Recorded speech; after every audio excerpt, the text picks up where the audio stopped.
বাগেরহাট জেলার মোড়লগঞ্জ উপজেলার দৈবজ্ঞহাট ইউনিয়নের জোকা গ্রামে গতকাল শুক্রবার বেলা 12টার সময় ঘটে যায় এক ভয়াবহ অগ্নিকাণ্ড।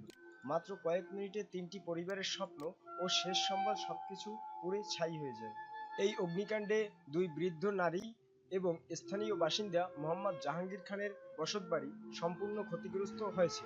আগুনের সূত্রপাত কিভাবে তা এখনো নিশ্চিত হওয়া যায়নি, তবে স্থানীয়দের মতে আগুন ছড়িয়ে পড়ে খুব দ্রুত। 2 বৃদ্ধ নারীর সংসারে উপার্জন করার কোনো পুরুষ মানুষ নেই। শেষ সম্বল ছিল এই বসতঘর, এখন সেটিও নেই। আর জাহাঙ্গীর খানের পরিবারও সবকিছু হারিয়ে এখন সম্পূর্ণ দিশেহারা। তাহলে চলুন জোকা গ্রামের এই পরিবারগুলোর সাথে আমরা একটু সাক্ষাৎকারে কথা বলি। তোমার নাম কি? আমার নাম মোহাম্মদ জাহাঙ্গীর খান। আর আপনাদের দুজনের নাম কি? নীলু। আপনার? ফিরু। আচ্ছা, আপনাদের 3 জনের বসতঘর পুড়ে যায়। 3 জনের বসতঘরই পুড়ে গেছে। আপনাদের হাজবেন্ড?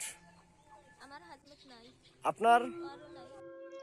জোকা গ্রামের এই পরিবারগুলো এখন সম্পূর্ণ অসহায়। মানবিক সহায়তায় পারে তাদের নতুন করে আশার আলো দেখাতে।